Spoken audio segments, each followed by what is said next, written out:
Bismillahirrahmanirrahim. Assalamualaikum warahmatullahi wabarakatuh. Alhamdulillahi rabbil alamin. Wal aqibatu lil muttaqin wa la udwana illa 'alal zalimin. Wassalatu wassalamu ala asyrafil anbiya'i wal mursalin nabiyina Muhammadin wa ala alihi wa sahbihi ajma'in. Ya ayyuhalladzina amanu taqullaha haqqa tuqatih wa la tamutunna illa wa antum muslimun. Subhanaka la ilma lana illa ma 'allamtana innaka antas samiul alim. Amma ba'd, fa ikhwani wa akhwati fiddin rahimani wa rahimakumullah. Kita akan melanjutkan kajian kitab Aslus Sunnah wa I'tiqaduddin yang dikumpulkan oleh dua ulama besar abad kedua masuk abad ketiga, yaitu Abu Zur'ah Ar-Razi dan Abu Hatim Ar-Razi, yang telah kita bicarakan pada kesempatan-kesempatan yang lalu. Sudah sampai pada poin yang ketujuh. Karena pentingnya kajian pokok-pokok akidah oleh ulama-ulama salaf ini, dan dilakukan setelah melalui proses panjang. Abu Zur'ah Ar-Razi ini adalah murid Imam Ahmad, sekaligus guru daripada Al-Imam Nasa'i, Al-Imam At-Tirmidzi, dan sejumlah ulama besar pada masanya, yang beliau ini ditengarai hafal sampai 1 juta hadis. Lahir tahun 194, wafat tahun 264, dan termasuk pelopor di dalam mengumpulkan seluruh ilmu-ilmu Islam yang kemudian dibukukan terutama dalam bidang ilmu akidah. Meskipun beliau juga terkenal dengan ulama di bidang ilmu hadis. Begitu pula Abu Hatim Ar-Razi yang lahir tahun 195, kemudian wafat tahun 277, jadi ulama abad kedua masuk abad ketiga, yang dua-dua ini dikenal dengan ulama al-hadis di masanya, yang tidak diragukan lagi keilmuannya. Dan Abu Hatim Ar-Razi terkenal dengan ulama al-jurh wa ta'dil. Ya, beliau termasuk gurunya Abu Dawud, Nasa'i, dan yang lainnya. Dari kedua ulama ini, setelah melakukan perjalanan panjang di hampir negara-negara Islam masa itu, ketemu dengan berbagai macam ulama di timur maupun barat, maka pokok-pokok akidah inilah yang kemudian disimpulkan menjadi akidah Ahlussunnah wal Jamaah, yang perlu untuk kita gali. Dan saya melihat bahwa kajian yang sudah pernah disampaikan dan ditayangkan lewat YouTube, lewat website kita alislamu.id, cukup mendapat tanggapan dan sambutan luar biasa, bahkan ke luar negeri.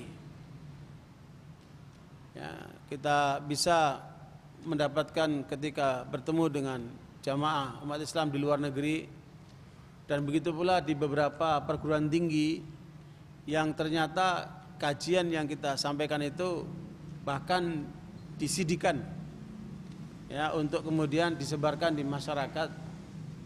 Alhamdulillah, itu berarti membantu penyebaran dakwah, membawa umat manusia kembali kepada ajaran yang benar melalui pendalaman akidah.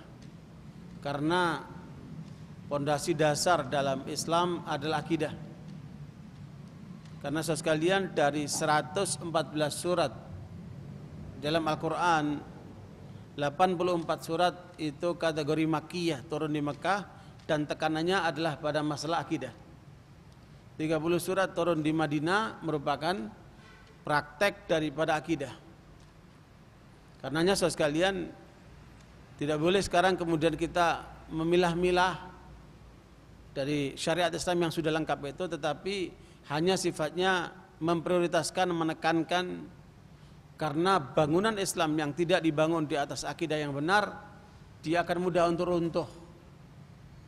Karena itu ikhwan barakallahu fikum, kita ingin melanjutkan kajian Aslus Sunnah wa I'tiqaduddin dalam kesempatan i'tikaf ini. Mudah-mudahan beberapa waktu ke depan masih bisa kita isi dengan kelanjutan kajian ini agar kemudian dapat menambah pengetahuan, menguatkan keimanan dan semakin dekat dengan Allah Subhanahu wa taala. Pada poin yang ke-8, poin yang kemudian tertulis dalam kitab Aslus Sunnah wa I'tiqaduddin adalah ihatatu ilmillahi bikulli syai'.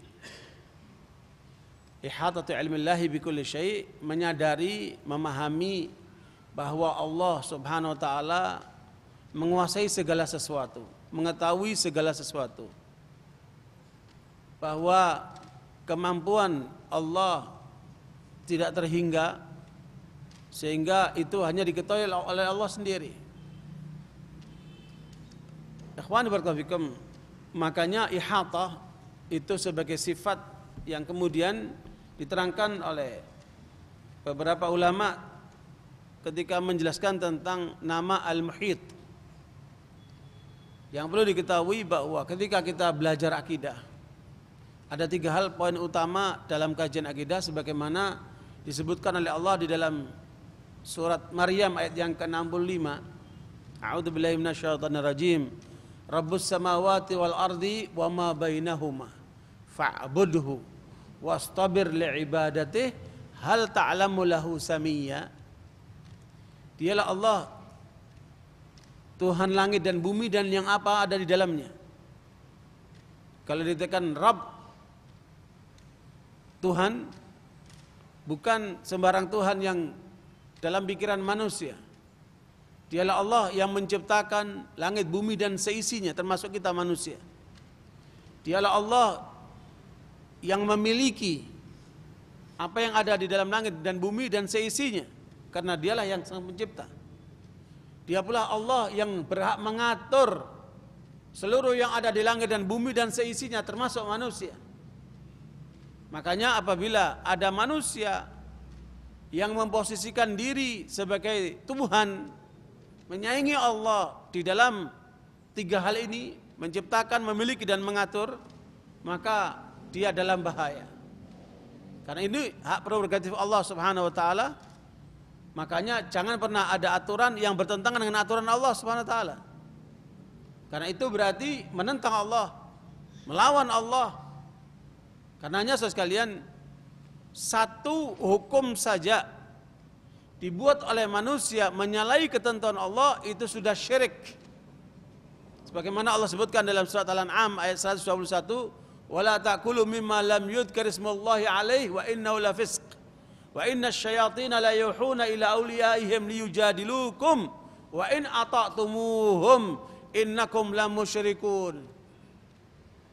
Dalam kaitan dengan tataran tauhid rububiyah, bahwa satu hukum bila dibuat menentang hukum Allah, maka itu sudah masuk kategori kemusyrikan. Bagaimana kalau lebih dari satu? Lihat ayat ini. Dalam surah Al-An'am ayat 121 Allah ingatkan, janganlah kalian memakan sembelihan yang tidak disembelih atas nama Allah. Dan jangan kamu mengikuti kehendak setan-setan yang kemudian menyuarakan manusia agar menyalahi ketentuan Allah ini. Karena itu adalah pelanggaran fisik. Fisik itu pelanggaran. Jangan kemudian membuat aturan yang berlawanan dengan aturan Allah, karena itu adalah pelanggaran fisik. Fusuk. Kalau kamu ikuti kehendak mereka, saat itu kamu menjadi musyrik, kata Allah. Ayat ini ada asbabun nuzulnya, di mana para pembesar Quraisy mendapat masukan dari para pembesar Parsi yang mengatakan, apa itu orang-orang Islam, binatang yang disembelih oleh tangannya sendiri halal, sementara binatang yang dimatikan sama Allah, yang namanya bangkai itu yang matikan karena Allah, mereka bilang haram. Bagaimana itu bisa disembelih sendiri oleh tangannya halal, mati sendiri binatang itu yang matikan karena Allah haram? Maka turunlah ayat ini memperingatkan kepada umat Islam Jangan sampai terpengaruh oleh omongan mereka, karena itu adalah pelanggaran ketetapan Allah mengajarkan kepada kita, sembelihlah binatang itu atas nama Allah. Bismillah ya Allahu Akbar. Kalau kamu kemudian melanggar, itu adalah pelanggaran. Kalau kamu ikuti kehendak mereka, maka kamu saat itu musyrik, kata Allah. Ya, makanya hak menetapkan undang-undang, hak menetapkan aturan hanya milik Allah Subhanahu wa taala. Jangan pernah melanggar. Begitu pula Allah melanjutkan dalam surat Maryam ayat 65, fa'budhu wastabir li'ibadatih. Maka sembahlah Allah, ibadahilah Allah, jangan kepada selain Allah. Karena itu adalah kemusyrikan. Karena itu pelanggaran berat. Wastabir li'ibadatih, sabar. Kita melaksanakan salat, sabar. Kita melaksanakan i'tikaf, sabar. Kita melaksanakan jihad, sabar. Kita melaksanakan tugas-tugas ibadah, termasuk kita menikah karena Allah, termasuk mendidik anak karena Allah, termasuk mencari nafkah karena Allah. Itu semua selama kita lakukan karena Allah bernilai ibadah, dan itu butuh kesabaran. Yang ketiga adalah hal ta'lamu lahu samiyya. Bukankah kamu tahu bahwa Allah itu mempunyai nama yang agung, Asmaul Husna. Tiga inilah rangkaian tauhid yang terus harus kita dalami supaya kita lebih dekat kepada Allah, supaya kita lebih mengenal Allah. Dan pembahasan yang sedang kita bicarakan terkait dengan yang ketiga ini, hal ta'lamu lahu samiyya. Al-ihata, suatu penguasaan yang kemudian menjadi al-muhit, itu adalah nama agung bagi Allah SWT. Sebagaimana Allah ungkapkan dalam surat Al-Baqarah ayat ke-19, wallahu muhitum bil kafirin. Asmaul Husna yang kemudian Rasulullah menyebutkan dalam riwayat Tirmidzi, lillahi tis'an wa tis'ina isman. Allah mempunyai 99 nama. Man ahsaha dakhalal jannah. Siapa yang kemudian memahami, memahami dan mengerjakan sesuai dengan ketentuan Asmaul Husna itu, ihsa mengandung tiga hal itu. Menghafal, memahami, dan menjalankan sesuai dengan ketentuan Asmaul Husna itu namanya ihsa. Man ahsaha dakhalal jannah. Kata Nabi, siapa yang kemudian menguasai 99 nama itu, menghafal, memahami dan mengerjakannya sesuai dengan ketentuan itu, maka dia dijamin surga, kata Rasulullah.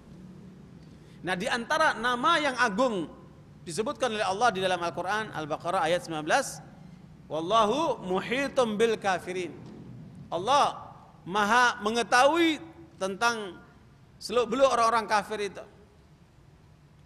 Di dalam surat At-Talaq ayat ke-12 Allah juga mengatakan wa anallahu qad ahata bikulli syai'in ilma.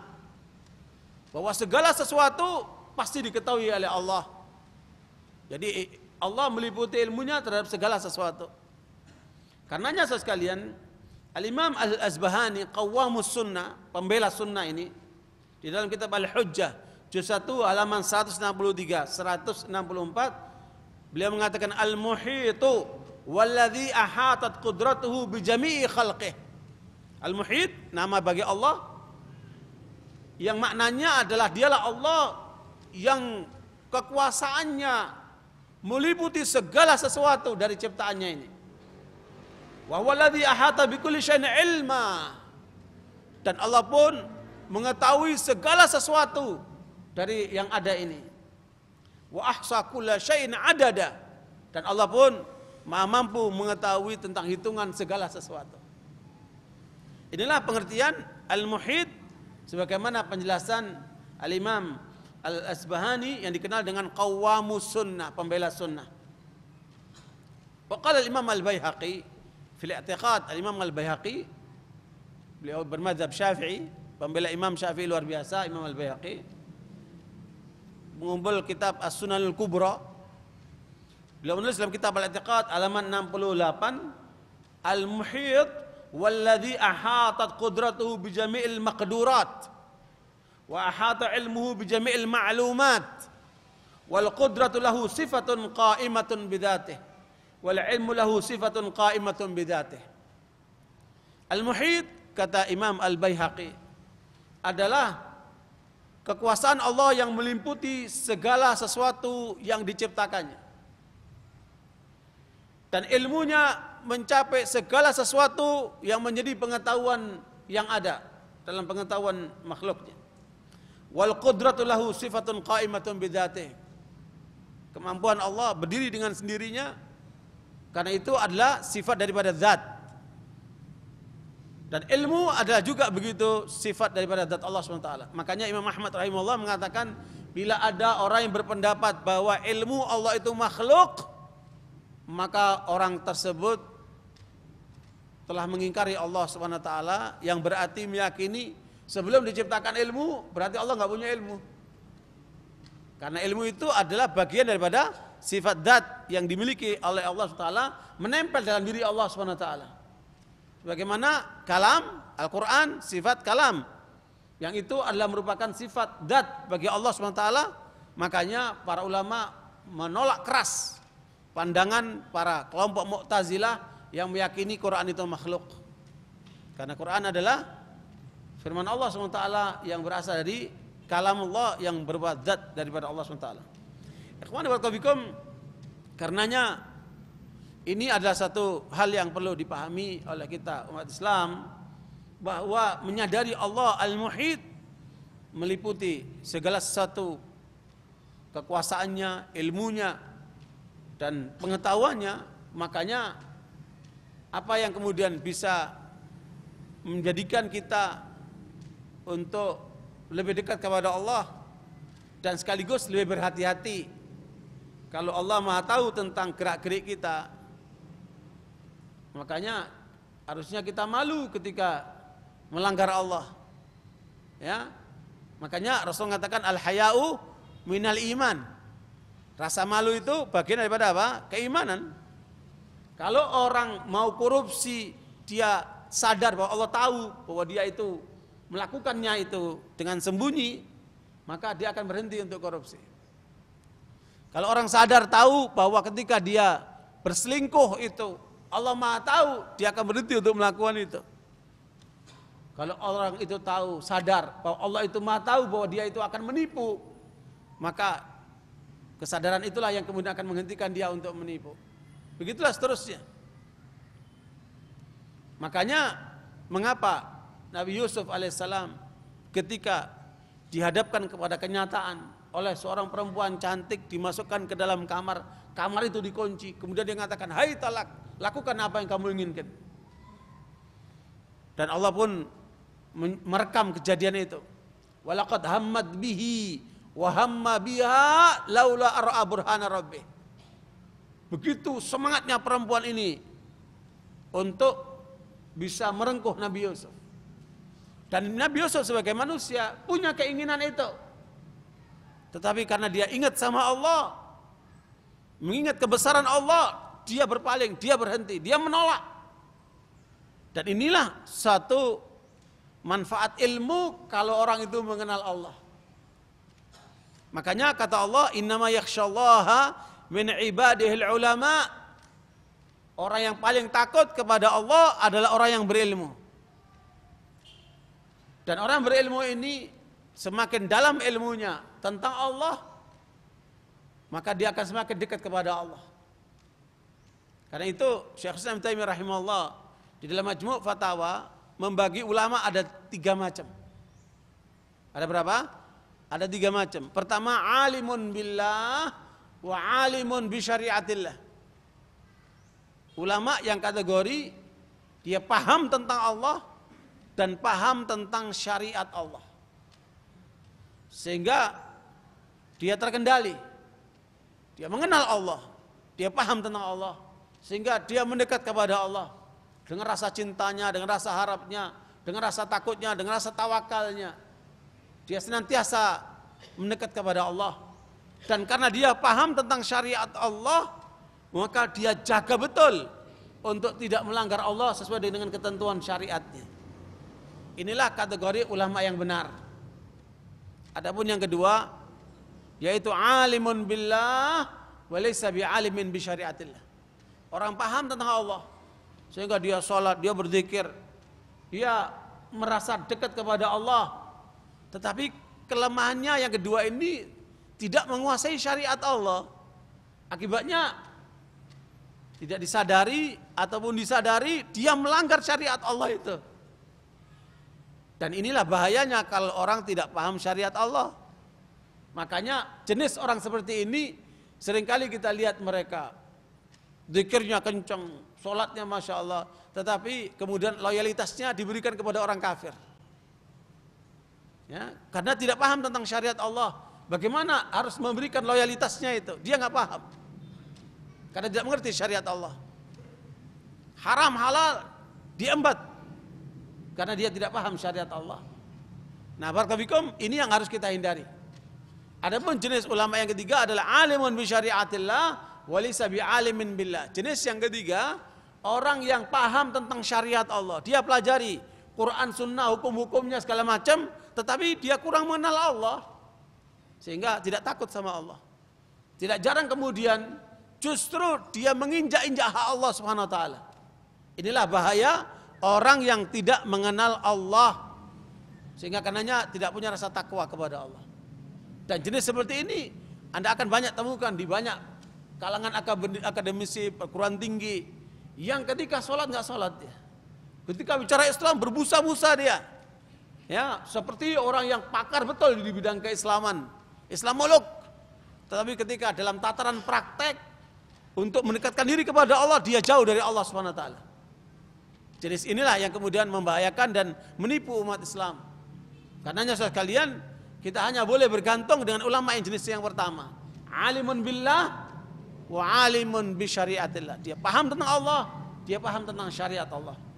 Nah, barakallahu fikum, inilah yang kemudian pentingnya kita mempelajari bagian tema ini supaya kita dekat kepada Allah. Karena kita mengenal Allah sehingga berhati-hati di dalam segala tindak tanduk kita menjalankan hidup ini karena kita diawasi oleh Allah. Kita diperhatikan oleh Allah.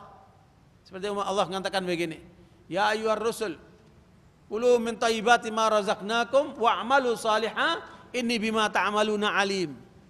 Wahai para rasul, makanlah rizki yang aku berikan kepada kalian yang baik-baik saja. Dan beramallah yang soleh karena Allah Maha mengetahui atas apa yang kalian kerjakan. Kesadaran atas ilmu Allah meliputi segala sesuatu menjadikan kita akan berhati-hati. Kawan barakallahu fikum, suatu kali Imam Sufyan Ats-Tsauri memberikan kajian seperti ini. Tiba-tiba dia melihat seorang muridnya, pandangannya bukan ke beliau tapi pandangannya ke tempat lain. Ya, biasa kalau kita memberikan kajian pandangan ke sini kan, tapi salah seorang jamaah pemandangannya ke sono. Ya, dan ke sono ini pasti ada sesuatu. Beliau melihat pandangan orang itu kok ke sono, ada apa? Kemudian beliau melihat, oh, sedang ada perempuan lagi lewat.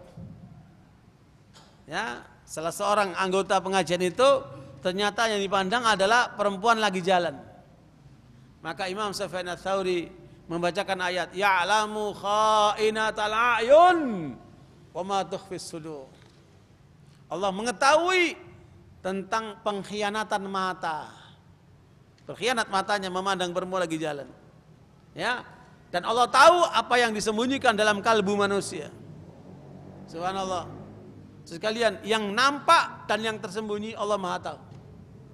Makanya jangan pernah ada di dalam diri kita, hati kita terbetik sesuatu yang negatif.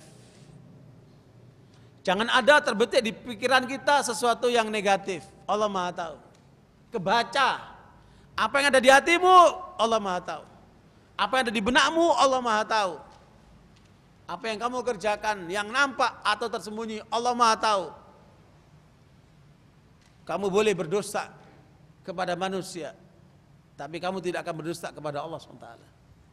Makanya manusia yang suka bohong itu nanti di akhirat mulutnya dikunci.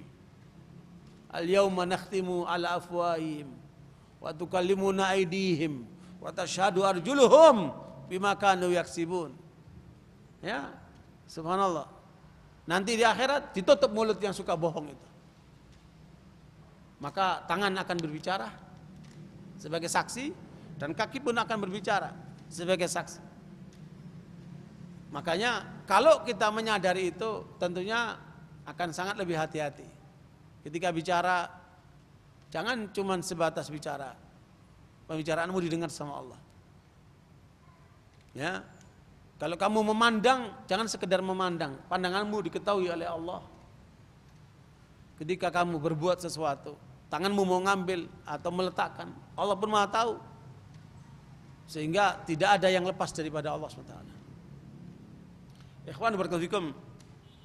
Inilah ayat yang kemudian menjadi pedoman para ulama salaf. Bagaimana pengertian tentang ilmu Allah meliputi segala sesuatu, Allah sebutkan di dalam surat Al-Hadid ayat yang keempat. Ya, surat Al-Hadid ayat yang keempat. A'udzubillahi minasyaitonir rajim. Huwallazi khalaqas samawati wal arda fi sittati ayyamin tsumma istawa 'alal 'arsy. Dialah Allah yang menciptakan langit-langit dan bumi selama 6 hari, 6 masa. Kemudian bersemayam di atas arsy-Nya. Ya'lamu ma yaliju fil ardi wa ma yakhruju minha. Allah mengetahui, perhatikan, ya'lam, Allah mengetahui. Setelah menciptakan langit dan bumi selama 6 hari, Allah bersemayam di atas arsy-Nya. Makanya pembicaraan tentang tema ini setelah membicarakan tentang tema Allah bersemayam di atas arsy. Ya, makanya kalau kita berdoa begini, Allah bersemayam di atas arsy. Ba'inun an khalqih. Tetapi Allah mengatakan ya'lamu ma yaliju fil ardi wa ma yakhruju minha. Allah mengetahui apa yang masuk ke dalam bumi dan apa yang keluar dari bumi. Wa ma yanzilu minas sama'i wa ma ya'ruju fiha. Apa yang turun dari langit dan apa yang naik dari langit. Allah Maha tahu. Ya. Wallahu ma'akum aina ma kuntum. Allah bersama kalian di mana saja kalian berada. Ayat ini banyak disalahpahami oleh sebagian orang yang kemudian pemahamannya mengatakan Allah itu ada di mana-mana. Allah itu ada di dalam diri kita. Allah itu ada di ruang ini. Allah itu ada di mana-mana. Dan ini keyakinan yang salah. Karena Allah mengatakan ya'lamu ma yaliju fil ardi wa ma yakhruju minha. Allah tahu apa yang ada di bumi dan apa yang keluar dari bumi. Karena Allah berada di atas arsy-Nya sesuai dengan penjelasan ayat ini. Dan inilah tafsir para ulama salaf. Sebagaimana dinukil oleh Ibnu Katsir di dalam menafsirkan ayat ini. Ya, Allah ada di atas arsy-Nya, tetapi ilmunya meliputi segala sesuatu. Jadi bukan dengan zatnya, tapi dengan apa? Dengan ilmunya. Ma'iyatullah bil ilm. Kebersamaan Allah dengan kita dengan apa? Dengan ilmunya. Makanya Allah katakan, ya'lamu ma yaliju fil ardi wa ma yakhruju minha.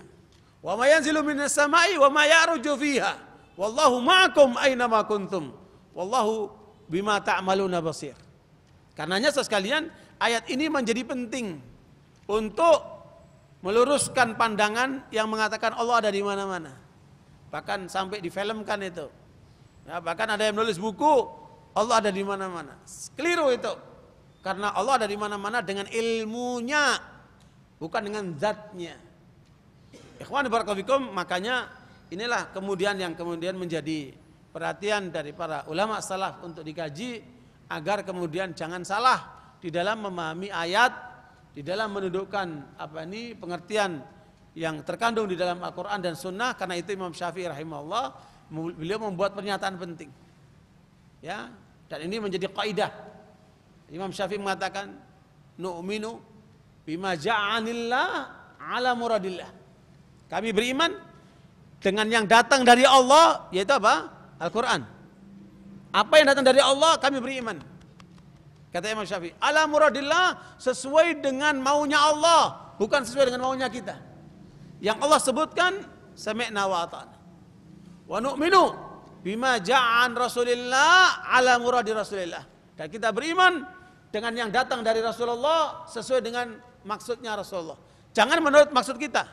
Ya, seringkali ketika hawa nafsu masuk ke dalam agama ini, maka yang muncul adalah maksudnya kita. Bukan maksudnya Allah, bukan maksudnya Rasulullah. Makanya ketika kita dalam menjalankan agama, menjalankan din, bukan menurut maunya kita.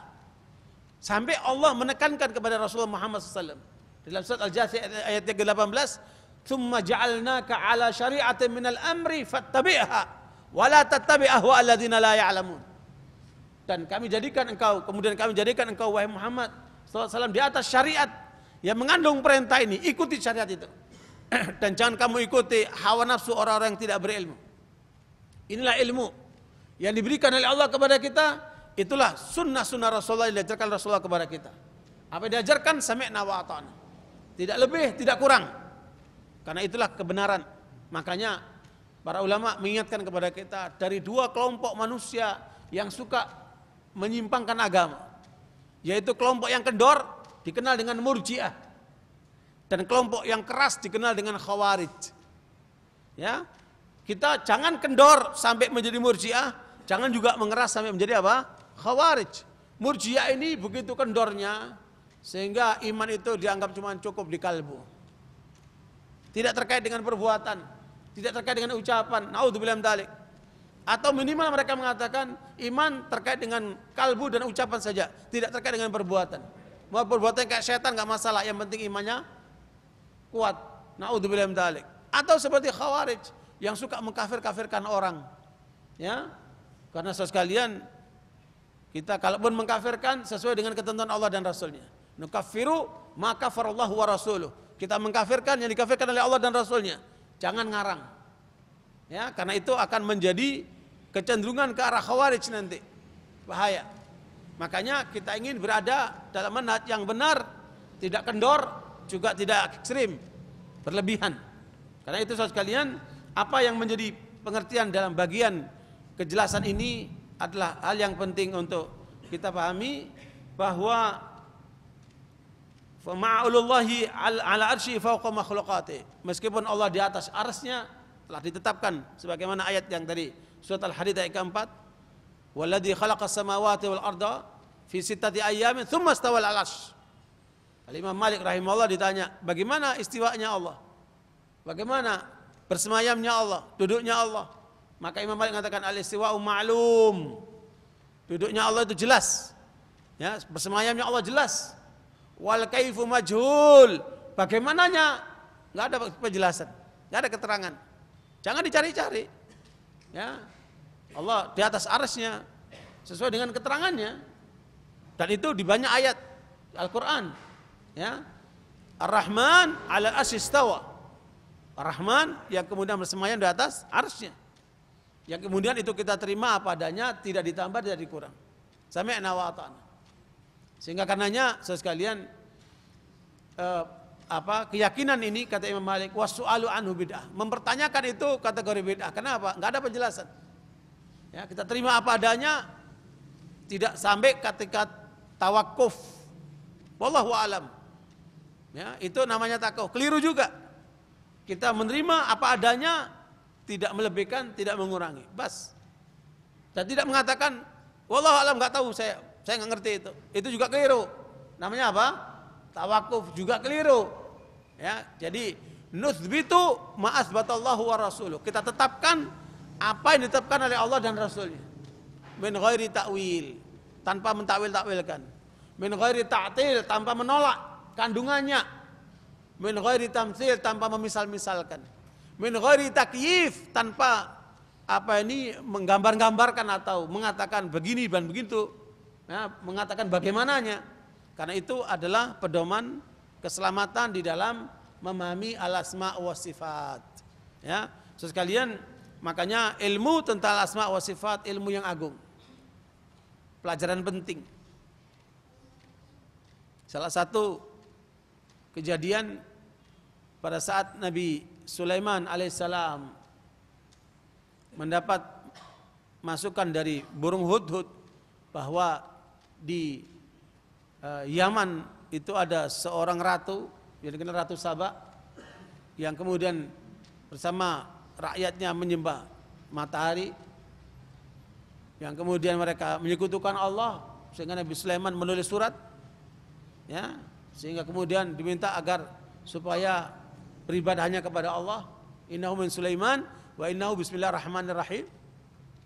Kemudian Nabi Sulaiman bertanya kepada pasukannya. Pasukan Nabi Sulaiman ini terdiri dari berbagai macam jenis pasukan, bukan seperti kita, hanya manusia.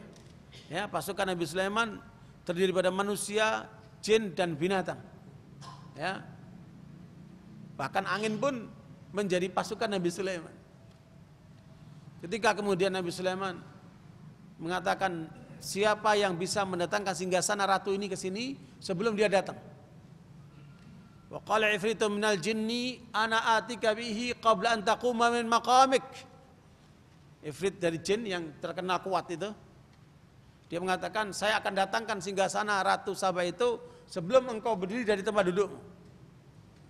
Begitu janji daripada jin Ifrit ini.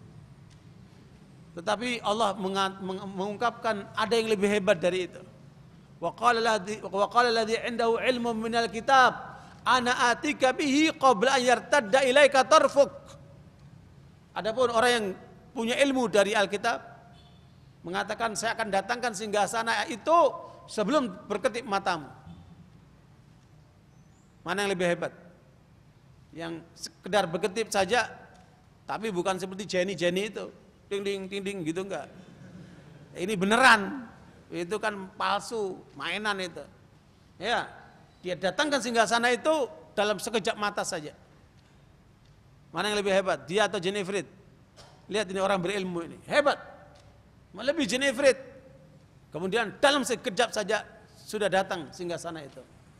Kita cek apa yang dilakukan oleh orang yang berilmu ini sehingga bisa mendatangkan singgasana begitu cepat. Ya, ternyata kita dapatkan ahli ilmu ini membaca Asmaul Husna. Ya, dia mengucapkan ungkapan ya Aliyu ya Azim. Ya, begitu diantaranya disebutkan oleh Ibnu Katsir. Ya Aliyu ya Azim. Dan saya praktekkan. Ketika ada seorang kawan pengusaha telah mengalami kesulitan dalam usahanya selama 5 tahun. Gangguan sana sini. Pusing dia. Dia ngeluh, saya pusing, urusan 5 tahun gak selesai-selesai. Kamu mau selesai? Gimana caranya, kata dia. Saya ceritakan cerita orang yang punya ilmu dari Alkitab itu. Kemudian saya ajarkan sama dia, kamu baca itu, ya Aliyu ya Azim, dengan penuh keyakinan. Semoga Allah selesaikan urusan. Dicoba sekalian.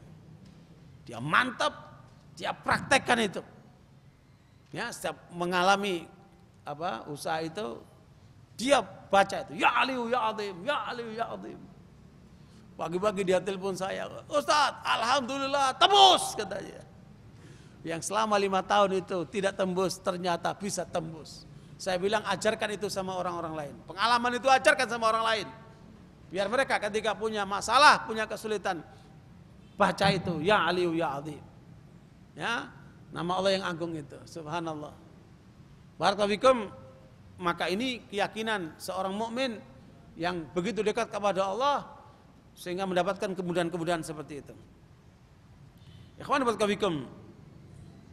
Makanya Imam Malik rahimahullah mengatakan Allah azza wa jalla fis sama wa ilmuhu fi kulli makan. Allah azza wa jalla di langit dan ilmunya di semua tempat. La yakhlu minhu makan, tidak ada satu tempat pun kecuali Allah tahu. Ya, makanya ketika ada sahabat yang menampar seorang budak perempuan, kemudian dia menyesal atas perilakunya, dia ingin membebaskan budaknya itu.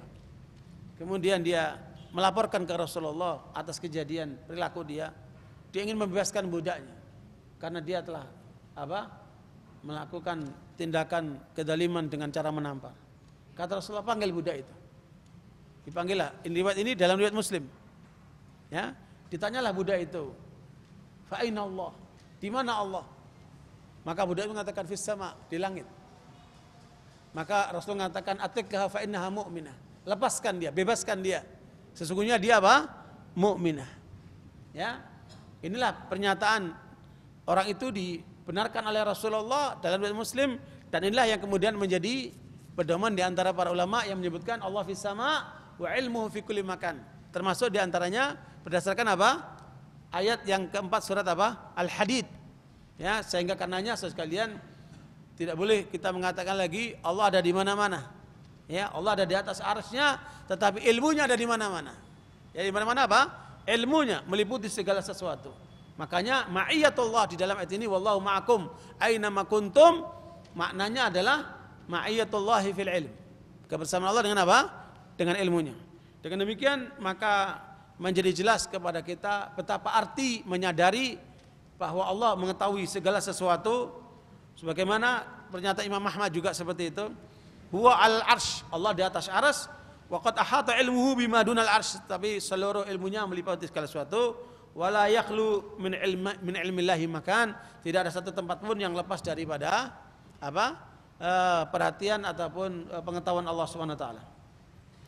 Wa qala al-Hafidz Ibnu Abdul Bar, Al-Hafidz Ibnu Abdul Bar, ulama madzhab Maliki dari Andalusia, mengatakan ajma'a ulama sahabah wat tabi'in alladzina humila anhum at-ta'wil qalu fi ta'wil qouli ta'ala ma yakunu min najwa thalathatin illa huwa rabi'uhum huwa 'alal 'arsy wa 'ilmuhu fi kulli makan wa ma khalafahum fi dzalika ahadun yahtajju bi qawlihi. Dalam kitab At-Tamhid ayat juz yang ke-7 halaman 138-139, Ibnu Abdul Bar mengatakan ijma' para ulama sahabat dan tabi'in yang diambil takwilnya dari mereka di dalam menafsirkan ayat ma yakunu min najwa thalathatin illa huwa rabi'uhum, tidak ada 3 orang yang berkumpul kecuali yang keempatnya adalah Allah SWT. Maka dia mengatakan ijma' para sahabat dan tabi'in itu maksudnya adalah Allah di atas arsy-Nya dan ilmunya berada di semua tempat. Ya. Dan tidak ada yang menyalahi ijma' sahabat ini kecuali mereka yang ilmunya tidak bisa diambil. Ya.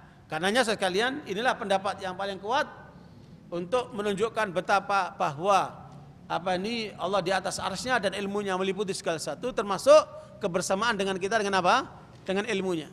Semoga pengertian ini menjadi jelas buat kita semuanya. Dan kemudian pernyataan Ibnu Qayyim dalam bait-bait syairnya bagus sekali. Wal alimu ahata ilman billadhi fil kauni min sirrin wa min i'lani. Ya, dialah Allah yang maha mengetahui terhadap segala sesuatu di dalam alam semesta maupun di luar, yang terang-terangan maupun tersembunyi. Karenanya sekalian di dalam sejumlah ayat Al-Qur'an Allah menyebutkan ya ya'lamu ma baina aydihim wa ma khalfahum wa la yuhituna bi'ilmihi ilma. Dalam surat Thaha ayat 110 Allah mengatakan Allah mengetahui apa yang di depan mereka ataupun di belakang mereka. Wa la yuhituna bihi ilma, dan manusia tidak bisa mengetahui tentang Allah, tetapi Allah mau mengetahui tentang mereka. Kemudian wa kana Allah bima ta'maluna muhita, dan Allah maha mengetahui atas apa yang kamu kerjakan. Makanya saudara sekalian, ada seorang yang bersikukuh berbuat kejahatan, berbuat dosa. Kemudian dia dihadapkan kepada seorang ulama untuk dinasihati. Ya, bahwa orang ini masih saja berbuat kejahatan, berbuat dosa. Kata ulama ini menasihati orang ini, kalau kamu masih ingin berbuat kejahatan, berbuat dosa, maka sembunyikanlah kamu dari Allah. Bersembunyilah kamu dari Allah. Kalau kamu mampu bersembunyi dari Allah, maka boleh kamu melakukan perbuatan dosamu itu. Mungkin enggak orang bisa tersembunyi dari Allah? Enggak mungkin. Ya, kalau kamu merasa tidak mampu bersembunyi dari Allah, bagaimana kamu terus akan melakukan dosa seperti itu? Ya. Oke, kita terima. Kamu tetap masih mau berbuat dosa. Coba kamu ketika kamu berbuat dosa, usahakan tidak dicatat oleh malaikat ini. Ya di kanan kirimu itu. Ya, ketika kamu berbuat dosa, usahakan malaikat pencatat ini tidak mencatat sehingga dia lepas dari catatan. Mungkin enggak itu? Enggak mungkin. Kalau enggak mungkin, ya sudah, jangan melanggar Allah. Kalau kamu masih juga mau berbuat dosa, sementara kamu sadar Allah mengetahui atas perbuatanmu, kamu tercatat oleh malaikat ini. Ya sudah, kamu silakan berbuat kejahatan dosa itu, jangan di bumi Allah. Jangan di bawah kolong langit Allah, cari tempat lain. Mungkin enggak? Enggak mungkin. Ya. Kalau begitu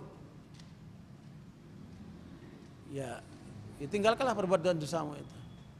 Kalau masih kamu ngotot, coba kamu nanti masih berbuat dosa, sadari kamu akan dihadapkan kepada Allah.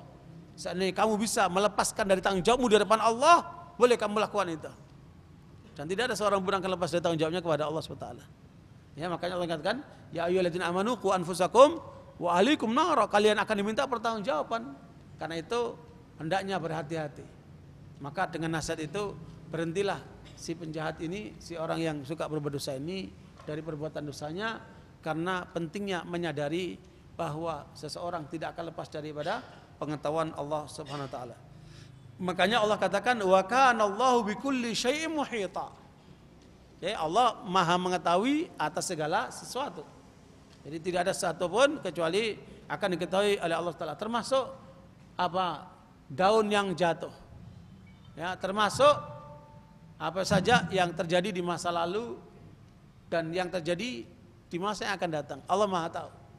Ya, makanya sekalian, karena pengetahuan Allah ini begitu luas, meliputi segala sesuatu, makanya jangan sampai kita kemudian berani melanggar Allah SWT.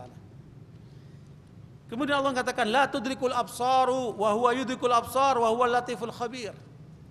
Ya, Allah tidak akan mampu dicapai oleh pandangan mata manusia. Tetapi Allah Maha mampu untuk meliputi segala sesuatu. Makanya Ibnu Hajar rahimahullah dalam Fathul Bari menyebutkan siapa yang mengaku bisa melihat Allah di dunia ini, maka dia kategori ahlu bid'ah. Ya, karena saya pernah menyaksikan pernyataan ada seorang tokoh di DKI ini, tokoh sufi di DKI, bersama dengan rombongannya, ya pakaian putih-putih, pakaian merah-merah, pakaian hijau-hijau. Ketika saya lihat mereka ngerokok, saya bilang, ini orang nggak benar. Ya, bagaimana mulut yang disebutkan zikir kepada Allah disertai dengan rokok itu, bau rokok itu, nggak benar itu. Ya, tiba-tiba pimpinan itu mengatakan, alhamdulillah saya telah melihat Allah di depan Ka'bah. Ya, nah, dia bohong mengatakan seperti itu. Nggak mungkin Allah dilihat di depan Ka'bah itu. Ya, karena Allah tidak mungkin terlihat di dunia ini. Ya, perhatikan. Makanya Aisyah radhiyallahu anha ketika bertanya kepada Rasulullah, apakah engkau melihat Tuhanmu di Sidratul Muntaha sana? Maka Rasulullah mengatakan, nurun anna arahu, cahaya bagaimana aku melihatnya. Ya, paling tinggi adalah pendapat Ibnu Abbas yang mengatakan Rasulullah melihat Allah dengan apa? Mata hatinya, mata kalbunya, bukan dengan mata yang panca indera ini. Ya, makanya kalau ada orang yang bisa mengaku melihat Allah, maka itu adalah pendusta, ahlu bid'ah. Nabi Musa alaihissalam minta melihat Allah, gak mampu dia. Ya, dia minta melihat Allah, gak mampu dia. Dia bertahan, dia pingsan dia. Bagaimana dengan kita manusia biasa? Makanya suatu kali Syekh Abdul Qadir Jailani sedang berjalan. Beliau ini adalah seorang ulama saleh. Tiba-tiba satu sosok yang menutupi langit semuanya. Sosok yang besar menutupi langit. Kemudian sosok itu mengatakan kepada Syekh Abdul Qadir Jailani, ya Abdul Qadir Jailani, aku adalah Tuhanmu. Mintalah kepadaku apa yang kamu inginkan. Maka Syekh Abdul Qadir Jailani melihat ke atas dan lihat orang yang punya akidah ini. Dia langsung mengatakan, ikhsa ya adu Allah, hina kamu wahai musuh Allah. Jangan lupa kalau ada yang mengaku sebagai Tuhan, sebagai Allah, itu siapa? Syaitan. Ya, maka Syaikhul Jalil mengatakan, "Ikhsa ya Abdullah, hina kamu wahai musuh Allah." Kemudian menghilanglah sosok itu. Ya, makanya kata Imam Syafi'i rahimahullah, kalau kamu melihat ada orang bisa berjalan di atas air, bisa terbang di atas udara, tetapi selama dia menyalahi syariat Rasulullah SAW, jangan kamu percaya dia. Jelas itu? Jangan kamu percaya dia. Ya, tidak mempan dibacok karena telah puasa 40 hari, puasa geni. Nggak ada syariat Islam mengajarkan begitu. Dusta itu. Jangan dipercayai orang seperti itu. Itu dari setan. Ya, makanya kalau kita mengenal akidah yang benar, kita akan aman dari segala bentuk apa? Penyimpangan yang seperti itu. Wallahu muhitun bil kafir. Allah Maha tahu tentang orang kafir. Inna rabbi bima ta'maluna muhit. Dalam surat Hud ayat yang ke-92 Allah mengatakan, sesungguhnya Tuhanku mengetahui apa yang kamu perbuat. Ya. Wallahu min waraihim muhit. Ya, ini semua nama Allah muhit, nama Allah sebagaimana yang tertuang di dalam ayat-ayat Al-Qur'an ini. Dengan demikian sekalian, makanya pengetahuan kita tentang Allah semakin dekat, semakin akan mencintai, semakin akan mentaati, semakin akan terus melaksanakan syariatnya. Dan yang terakhir timbulnya rasa rindu untuk ketemu sama Allah. Ya, makanya Rasulullah SAW ketika hendak wafat, beliau hanya mengatakan ila rafiqil a'la, ila rafiqil a'la. Ya, timbulnya orang yang dekat sama Allah itu rindu. Kalau sampai kita nggak rindu sama Allah, nggak rindu ketemu sama Allah, maka perlu dikoreksi itu imannya. Apakah saudara siap nanti malam kalau malaikat mau datang mencabut nyawa Anda? Kalau mengatakan, waduh saya belum siap, ya itu tandanya imannya perlu dikoreksi. Kalau kita yakin dengan Allah, kapan saja malaikatul maut datang menjemput kita, kita siap menghadap Allah. Faman kana yarju liqa rabbih falyamal amalan salihan wala yusyrik biibadati rabbih ahada. Barang siapa yang ingin berjumpa dengan Allah, faman kana yarju liqa rabbih, siapa ingin berjumpa dengan Allah, falyamal amalan salihan, maka hendaknya dia beramal yang saleh. Wala yusyrik biibadati rabbi ahada, dan jangan sedikit pun menyekutukan Allah sama sekali. Ya, dengan demikian sekalian, maka kita anggap cukup dalam kajian kita pada sore hari ini dengan masalah tema Al-Muhit. Allah Maha mengetahui segala sesuatu, dan semoga ini akan menjadikan kita lebih dekat kepada Allah. Aqulu qouli hadza wa astaghfirullahi wa lakum wa sallallahu alaihi Muhammad subhanakallahumma bihamdika asyhadu an la ilaha illa anta astaghfiruka wa atubu ilaik. Walhamdulillah. Wassalamualaikum warahmatullahi wabarakatuh.